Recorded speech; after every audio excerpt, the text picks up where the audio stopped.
December 17, 1891. Bankia, the red-soiled capital of Msiri's Yi Kingdom, Katanga. The air hung heavy with smoke from cooking fires and the sweet rot of drying maize. Palisades ringed the boma, and on the poles above the gates, at the glint of bone and the dull, with sheen of heads warnings to strangers and trophies to the people who lived by war and reputation. The Belgian camp smelled of damp canvas, gun oil, and a dozen different tropical fevers. European officers in starched collars and leather boots tried to look like they belonged. Their feet sank into the clay. Captain William Grant Stairs, lean and hard-eyed, walked with a small retinue of white officers and a swarm of Askari Zanzibari supervisors and Dalmatian veterans hired for the Congo Free State mission. He had with him Captain Omer Bodson, a Belgian officer whose steadiness men later called grim, and Joseph Maloney, the expedition's doctor and chronicler. The Askaris carried fusil grass rifles and Winchesters, belts wrapped with cartridges glinting in the sun. Orders were crisp despite the heat. Present gifts, demand a treaty, raise the Free State flag. They had been sent to take Katanga, with or without consent. Msiri received them the way a ruler always received men who wanted something he could refuse, with brass and ceremony, long skirts of beads, and a small army arrayed like teeth around his palace. From the shadow of the boma, warriors watched muskets hung from shoulders, spears poised like questions. Msiri's power in the region came from trade routes, and from the fear that flowed from decisions he'd made in blood. He wanted gunpowder and the removal of a leagued officer named Legate. The Europeans wanted a flag, words were exchanged, smiles measured. The negotiation was theater, but theater quickly gave way to the kind of small, searing violence that changes an officer's idea of what war is. The Stairs force was not a single, disciplined column, it was a patchwork of temperaments and nationalities, of porters and askaris, of chiefs who answered in Swahili. Food grew scarce, men grew sick. The Belgian officers learned that supply and weather mattered as much as a rifle's caliber. While the Europeans argued terms and presented trinkets, Msiri's lieutenants Lukaku among them did not sit idle. They watched the way the newcomers foraged, the way the porters wandered off in search of firewood, the moments where a white officer's attention was a luxury. The first real shock came not at the ceremonial gate, but on a rain-churned night outside the camp. A foraging party of porters and a handful of askaris moved into the long grass hunting tubers. Lanterns bobbed like drowned fireflies. From that grass came a sound the officers had not expected, rapid footfalls, a low war drum, and the sudden whoosh when a dozen spears left a shoulder. The attack was not a frontal charge aimed at glory, it was a scalpel. Warriors slipped between shadows, closed ranks around isolated men, and used the night to dissect the expedition into vulnerable pieces. Rifles cracked, askaris returned fire, the attackers melted away before the white officers could form a line. When the survivors crawled back to the camp, they carried no big story of defeat, only the small unnerving fact that a disciplined European patrol had been sliced open by men armed with spears and muskets and an intimate knowledge of the ground. Maloney later wrote of being unnerved by the precision of it. There was method behind the fury.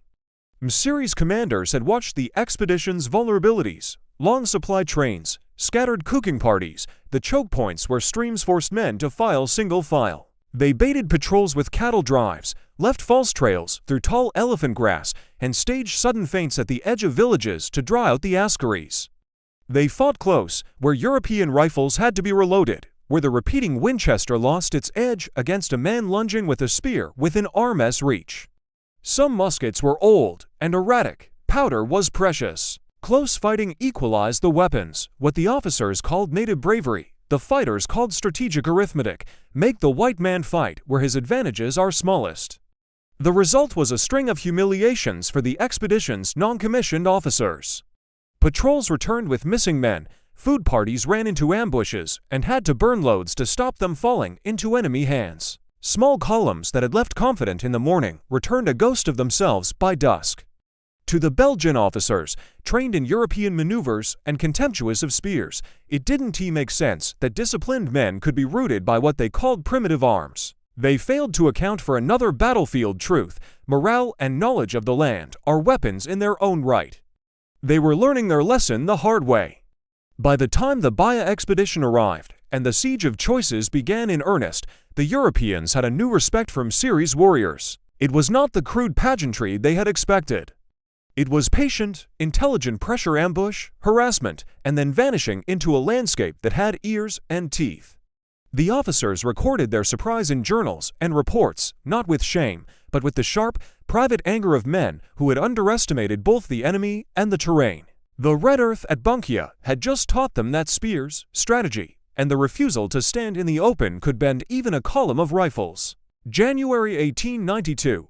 The Katongan rain season had begun to swallow everything in red mud and fog. The Belgian expedition, once crisp and organized, now looked like a caravan of ghosts' uniforms torn, rifles rusting, morale rotting faster than meat in the humidity. At night, the rain didn't fall. It roared, drumming on every surface, drowning out the sound of breathing, the sound of boots slipping in the muck. And under that noise, the Congolese moved. They called it War of the Forest. It wasn't a battle to win territory, but to erase presence. You could march an entire platoon into a thicket and not see the men watching you 10 feet away. The local fighters knew every anthill, every snake hole, every bend in the river that could swallow a horse. They weren't fighting for expansion or trophies, they were fighting because this was their home, and the invaders had violated the rhythm of their land. The Belgian officers, led now by Captain Bodson after Msiri's execution, couldn't fathom the psychology behind the attacks. To them, war was lines, objectives, and measurable progress. But this resistance, first the Yeek remnants under Msiri's lieutenants, then later the splinter groups that refused to surrender, operated like smoke. Strike, disappear, wait, let hunger do the work. Every few days, a column would move to resupply from nearby villages. They'd find the huts empty, cooking fires cold, paths scattered with sharpened bamboo traps. Spears were hidden under leaves, arrows dipped in poison hung in the branches. The Belgians learned to march in silence, rifles up, scanning the trees, but the forest didn't care. It belonged to someone else. When an attack came, it came like thunder, sudden and everywhere. Spears and machetes slashed through the fog. The Askaris fired wildly into the trees, shouting in Swahili and Lingala, calling on gods they barely remembered. The enemy was always invisible until he was already on you. A Belgian lieutenant once described it in his log. It was as if the forest itself had turned against us. The trees held men. The mud swallowed our wounded. This resistance wasn't centralized. It was organic, spreading across regions like wildfire carried by rumor. When Msiri fell, his defiance became legend. The Congolese didn't see it as defeat, but as inheritance. The next generation of fighters, those who'd later inspire the Simba rebels in the 20th century, studied these early tactics the way others studied religion. They learned that you don't have to outgun your enemy, you just have to outthink him. You fight where his strength becomes a weakness: dense forest, broken terrain, night, silence. You attack his stomach before his rifle. You make him doubt the ground he walks on. The Belgian command's reports from 1892 read more like confessions than victories. They admitted losing men to invisible enemies and native cunning. They never used the word strategy when describing the Congolese. Pride wouldn't let them, but that's exactly what it was: pure, intuitive strategy. A kind of war that didn't need formal schooling, only patience and memory. By mid-year, many of the expedition's African Askaris began to mutiny quietly, some slipping into the jungle to join the very people they were sent to suppress. It wasn't ideology, it was survival. The Belgians had food shortages, disease outbreaks, and sleepless nights under constant ambush. The resistance had the land, the food, and time. This invisible war continued in waves, shifting across Congo like a heartbeat: Bunkia, Kasenga, and then beyond Katanga. By the time Belgium fully consolidated control decades later, the myth of the primitive warrior had already been shattered. What remained was the uneasy truth that men with spears had taught a European army the most modern lesson of all: control of land means nothing without control of fear. The Belgian officers never forgot it. You could hear it in their later reports from the Congo Free State, and you'd see its ghost again 60 years later when the Simba Rebellion erupted in 1964. Led by men who carried the same spirit, the same hunger for independence, and the same strategy that had turned the forest into a weapon.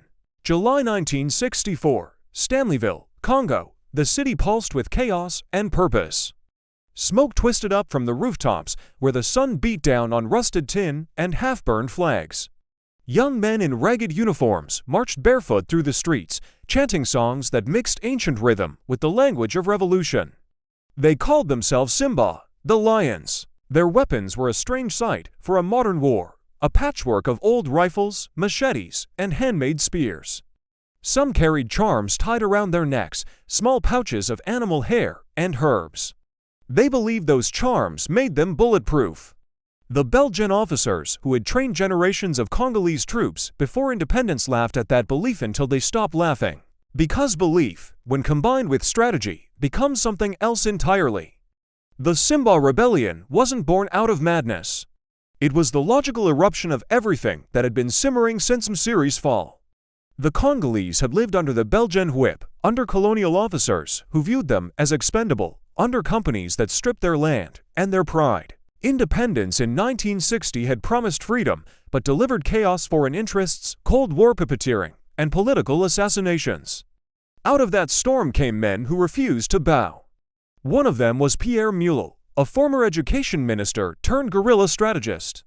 He had studied Maoist tactics and returned from China with a new kind of war in mind, a people's war. In Kwilu and later across eastern Congo, his teachings spread like wildfire, move like shadows, strike like fire, vanish like smoke. The forest became their fortress once again. When the Simba forces surged across eastern Congo, they didn't fight the way foreign advisors expected.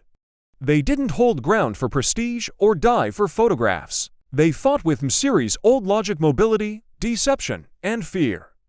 A Belgian or mercenary patrol could sweep a town by morning and lose it by sunset. The Simbas melted into the population. By night, they struck supply routes and vanished into the bush. What stunned observers wasn't just their ferocity, it was their coordination. Attacks were timed with uncanny precision. Radio lines were cut minutes before assaults. Convoys disappeared without a trace.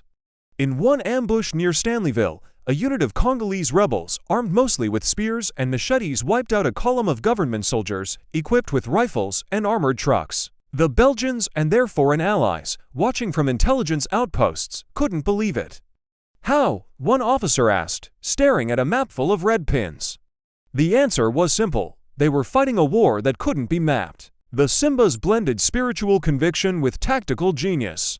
Villages acted as networks of information, children served as lookouts. Women ferried food and intelligence through the bush. Every man with a spear was part of a larger rhythm. They fought to unsettle, not to occupy. Their goal wasn't to destroy an army, it was to exhaust it, mentally and morally. And it worked. For months, the central government and Belgian-backed forces couldn't contain them. Fear spread faster than the rebels themselves. Stories of invincible lions who could disappear into the trees haunted every soldier who dared to enter the jungle. Some swore they heard drums in the mist hours before an ambush, others claimed they saw the ground itself move. In truth, it wasn't sorcery, it was strategy. It was centuries of understanding terrain, psychology, and human rhythm. The same wisdom Msiri's fighters had used with spears now resurfaced with radios and trucks. Technology changed, but the art of resistance didn't. Eventually, the rebellion was crushed. Foreign mercenaries, CIA coordination, Belgian paratroopers, and brutal reprisals tore through the movement. But the lesson endured. Even in defeat, Congo had shown that resistance was in its blood. The Belgian officers, who once mocked Congolese tribal tactics, had lived long enough to see their descendants fight like generals. The empire had collapsed, but the mindset had birthed this idea of African inferiority was being rewritten one ambush at a time. The story didn't end with the Simbas. It echoed into every rebellion that followed the Mai Mai, the independence movements across Africa, even the rhetoric of modern liberation leaders. Congo had proven something elemental, that you don't need the best weapons to win, you just need the best reason to fight. The same red earth that once drank the blood of Msiri's warriors had now tasted that of a new generation. And from both came the same message, whispered through time: the land remembers. August 1965. Brussels. In the marble halls of the Ministry of African Affairs, cigarette smoke curled through the air like ghosts that refused to leave. Maps of the Congo still hung on the walls, faded, outdated, and marked with red pins that meant nothing anymore. The Belgian officers sitting around the table weren't discussing expansion or governance now, they were dissecting failure. Colonel Adrien Duvivier, a veteran of both the Congo Free State campaigns and the early post-independence operations, stared down at the reports spread before him. Each document was a quiet humiliation: patrols overrun, supply lines cut, whole battalions routed by irregular forces. He had once been trained to believe that European discipline was invincible. Now, even he couldn't ignore the pattern. Congo had resisted Belgium with spears, and it had resisted them again with ideology. "Gentlemen," he said finally, tapping the report with 2 fingers, "this isn't war, it's memory." He wasn't wrong. What the Belgians failed to grasp, from Syria's Katanga to Mulhouse Quilu, was that they had never fought a conventional enemy. They had fought people who understood the land and each other in ways Europe never could. The Congolese didn't need fortresses. The jungle was one. They didn't need radio towers. They had rumor and rhythm. Their armies didn't march, they grew, like the forest itself. For decades, Belgian officers had mocked what they called bush warfare. They saw it as disorganized chaos, an absence of structure. But that was the blind spot. It wasn't chaos, it was flexibility. A living system that adapted faster than any European doctrine. While the Belgians wrote manuals, the Congolese rewrote the terrain beneath them. The greatest irony was that Belgian military historians later praised similar tactics when used by European partisans against the Nazis. Guerrilla war was brilliant in France, heroic in Poland, but primitive in Africa. The hypocrisy stung when Congo used those same tactics to throw off colonial control. In the years after the Simba Rebellion, Belgium's intelligence services quietly studied the reports again. They highlighted words like ambush, night assault, psychological warfare. They noted the discipline of the Congolese fighters, their ability to mobilize entire regions without radio communication. What they could not quantify was the force that made it all possible: the unbreakable will to reclaim dignity. To the Congolese, the spear had never just been a weapon. It was a symbol of identity, of defiance. When the guns failed, the spear still spoke. And that terrified men like Duvivier more than bullets ever could. Even years later, in Belgian military academies, young cadets would read sanitized versions of these campaigns: how the natives resisted, how order was restored. What they wouldn't read was the fear in the hearts of men who had seen a spear flash out of darkness and realized that the empire they served was built on borrowed time. The Congo had taught them, again and again, that technology doesn't guarantee victory, understanding does. And yet, the deeper tragedy is that these lessons didn't stop the exploitation. The mines kept running, the corporations kept extracting, and new wars kept smoldering in the same soil. The weapons got bigger, but the reason stayed the same: control, profit, and fear of losing both. Still, beneath the surface, the spirit that fueled Msiri's warriors and the Simba rebels never vanished. It lived in songs, in whispers, in the quiet pride of a people who knew they had faced an empire with nothing but courage and strategy, and made that empire tremble. If you listen closely, that spirit is still there, in the chants of miners on strike, in the young protesters shouting against corruption, in the rhythm of drums that refuse to fade under the noise of imported radios. The story never ended, it just changed its battlefield. Because what Belgium never understood, and what Congo has never forgotten, is that resistance isn't about weapons. It's about memory, and memory, once awakened, doesn't die.